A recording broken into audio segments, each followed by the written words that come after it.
Eccoci qua ragazzi, salve a tutti, bentornati sul canale Calciomercato e non in questo video perché ci sono delle situazioni da analizzare sia per quanto riguarda il mercato che in maniera trasversale potrebbe venire in questo caso in sogno al Napoli per quanto riguarda una situazione Galatasaray, Morata che andremo a vedere, le condizioni di Mattia Olivera perché a quanto si legge perderà tutto il mese di febbraio.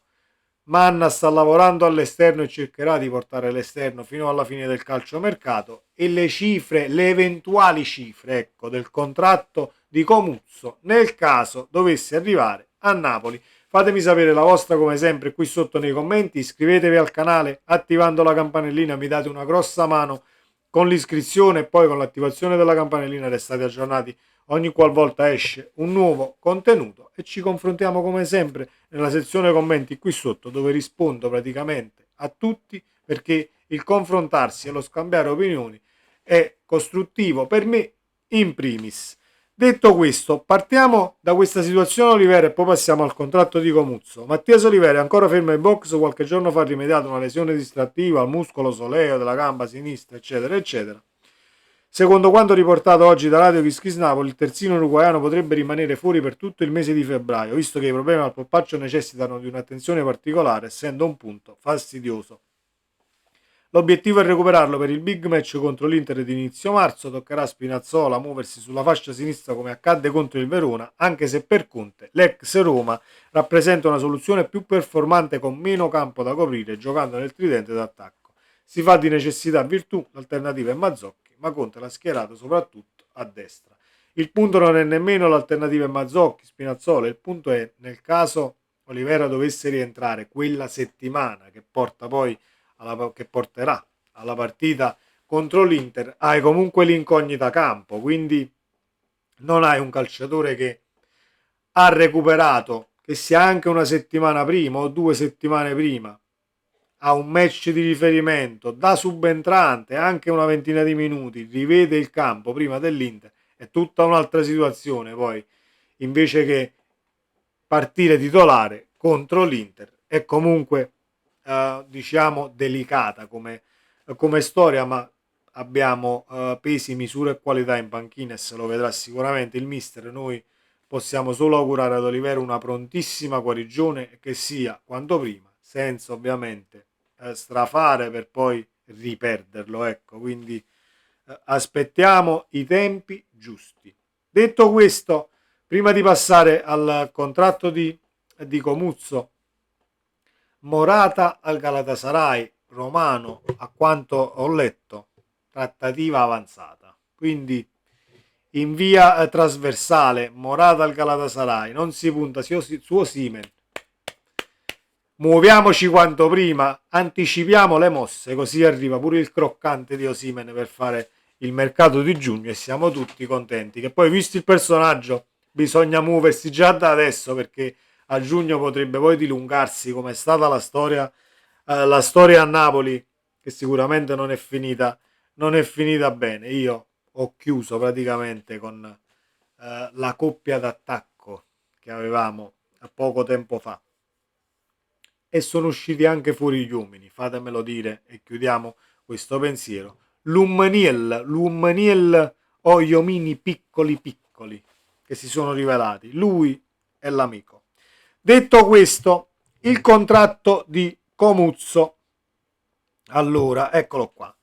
Comuzzo il Napoli ha già offerto un ricco contratto, cifre e dettagli. Nella giornata di ieri si è tenuto tra il direttore sportivo Giovanni Manna e l'agente di Pietro Comuzzo un pranzo. Da quanto è emerso, le parti avrebbero già discusso i dettagli per il difensore classe 2005. Il contratto prevede un accordo fino al 2030 con opzione per un ulteriore anno da 2,5 milioni di euro a stagione, bonus compresi, netti i 2,5 milioni.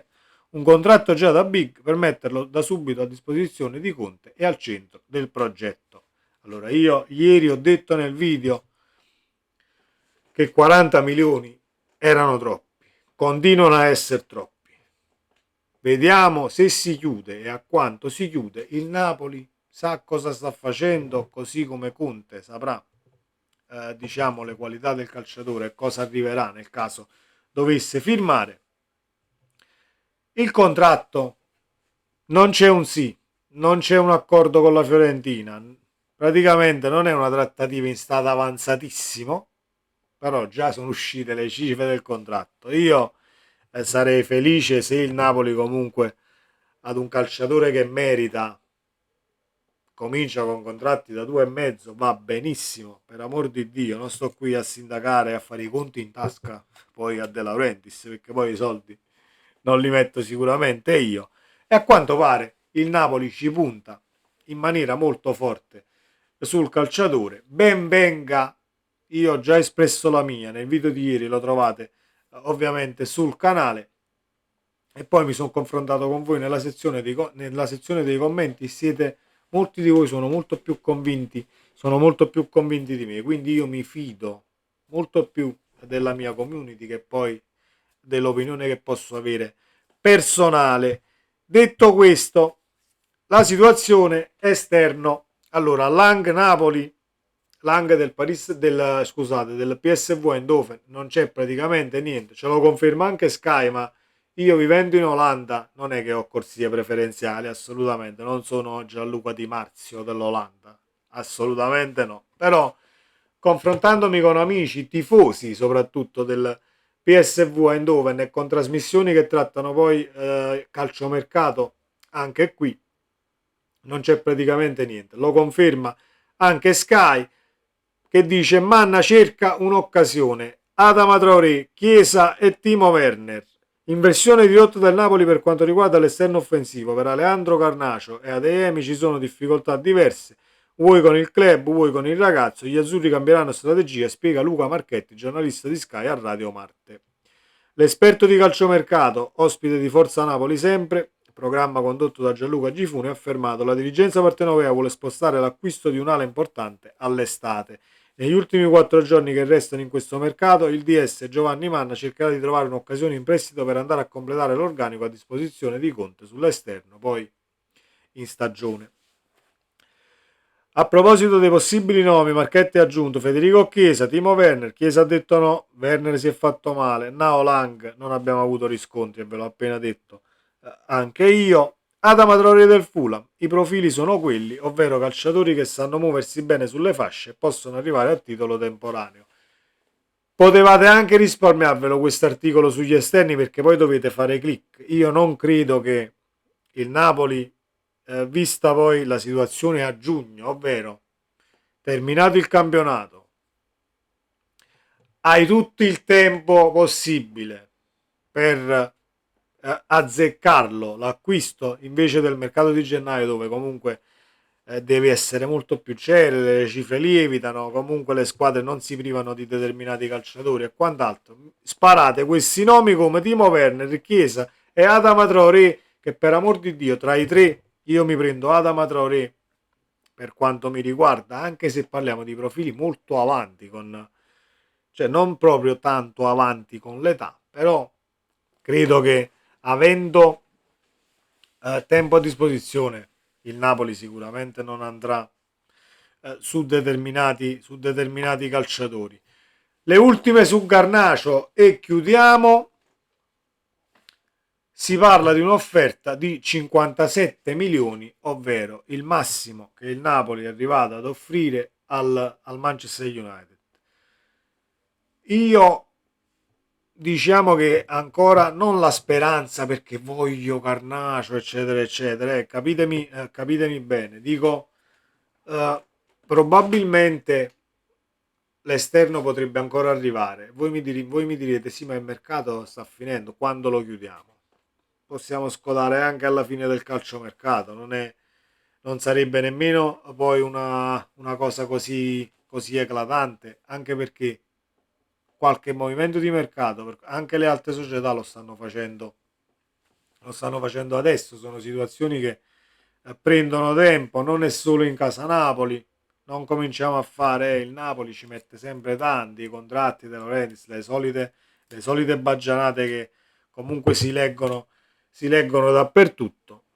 Vedremo se il Napoli riesce a quagliare in questi ultimi giorni, altrimenti ci sarà tutto il tempo da dalla fine di questo calciomercato, ovvero dal 3 febbraio fino a giugno, per prenderlo all'esterno e farlo firmare dopo l'ultima giornata di campionato. Lo fai firmare, lo porti a Napoli, si comincia a lavorare tutti ovviamente i 2 ritiri che ci saranno per arrivare pronti all'anno prossimo. Chiudo con con un mio pensiero, perché volevo dare il benvenuto, o meglio, sono contento che Elmas è ritornato in Serie A. È ufficiale, a quanto ho letto, il prestito al Torino, e quindi lo rivedremo in campo da avversario, ma sono contentissimo che è un calciatore, un uomo più che altro come Elmas, perché mai una parola fuori posto. Alla fine, perché voleva giocare, è andato via e ha chiesto la cessione in un'annata dove è capitato di tutto. Lo rivedremo da avversario e io mi auguro pure che ritrovi quel po' di smalto che aveva in casa Napoli, perché non dobbiamo assolutamente dimenticare quanto ha tirato la carretta Elmas da 12° uomo, quando si infortunava Kvaratskhelia, quando Zielinski teneva la freva, e quando al limite la prima punta non ce l'abbiamo, siamo andati in Champions con il Milan a Milano, se non vado errato, correggetemi se sbaglio ovviamente nella sezione commenti. Siamo andati a Milano, se non vado errato, con Elmas prima punta, perché Simeone non c'era, Osimhen nemmeno, Raspadori lasciamo perdere, e quindi gioco Elmas al centro dell'attacco. Si faceva male a destra, Betras Elmas, si faceva male Meret, tu c'è sta Elmas, si fa male il centrale di difesa, Elmas dappertutto. Ecco perché comunque disponibilità, mai una parola fuori posto, bentornato, ecco. In Serie A il Torino l'ha chiuso in prestito, e noi, diciamo, almeno io sono contento per il calciatore, perché poi meriti. Quindi, quando meriti, a Cesare quel che è di Cesare. Sempre Forza Napoli, ragazzi. Poi ci aggiorneremo domani, sperando di avere qualche notizia in più su Comuzzo e sull'eventuale acquisto del difensore in casa Napoli, al di là dell'esterno, dove gireranno altri 50 nomi e vedremo chi la dice giusta e chi meno. Sempre Forza Napoli. Ciao.